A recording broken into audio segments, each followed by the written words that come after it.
Good morning Risha. এই এই Maggi পড়ে যাবে। ঋষভ এখন খাচ্ছে ম্যাগি। কে বানিয়ে দিয়েছে ম্যাগি? দিদি দিদি বানিয়েছে।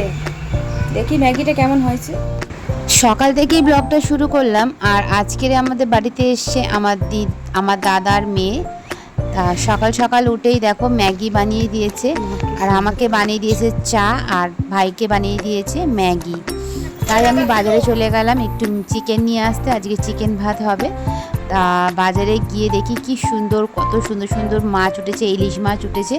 আর রাস্তায় দেখেছো কি সুন্দর একটা ফুল ফুটেছে। আর আমরা কিন্তু জামাষষ্ঠীর কাঁঠাল খাইনি, তাই বাজার থেকে ফার্স্টবার কাঁঠাল নিয়ে এসে খেলাম।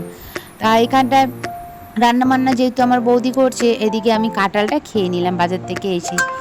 আর রান্নাটা কিন্তু খুব টেস্ট রান্না করেছিল।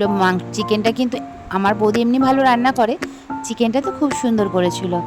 আর এই দুটো বাঁদরটাকে দেখো এসে গেছে, বলছে হাই হ্যালো। ফোন দেখেছে একবার, তো ফোন দেখলেই হয়। তা রান্নাবান্না অনেক কিছুই হয়েছিল, এদিকে চিকেন আর বেগুন ভাজা, আলু ভাজা সব কিছু। আর এইটাকে দেখো বলছি আমি লাইক কমেন্ট শেয়ার করতে বলো, ও দেখো লাইক কমেন্ট শেয়ার করতে বলে দিচ্ছে। তা ছাদে ছিলাম। আর আমাদের ভোলে বাবাকে দেখছো কি সুন্দর। তার বেলা হয়ে গেছে, মা রান্নাও কমপ্লিট করে নিয়েছে। এখন আমরা খেতে বসে গেছি লাল লাল ঝাল ঝাল চিকেন আর আলু ভাজা আর বেগুন ভাজা আর ডাল। তারপরে না আমরা বেরিয়ে গেছিলাম মুভি দেখতে। আর আমরা আজকে গেছিলাম মুভি দেখতে, যেখানে এটা ফার্স্ট টাইম গেলাম। বেশ সুন্দর জায়গাটা, আর এত ভেতরটা সুন্দর, আর কোয়ালিটিফুলও বেশ, পিকচারটা বেশ ভালোই ছিল।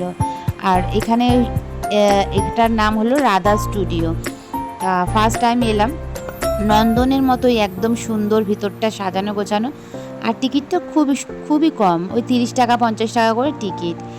তা পারলে কিন্তু তোমরাও গিয়ে গিয়ে দেখতে পারো, খুব ভালো হল। আর মুভিটাও বেশ, ফেরা মুভিটা আমরা বেঙ্গলি যে ফেরা মুভি, তা সেটা দেখতে গেছিলাম জামাষষ্ঠীর পরের দিনকার।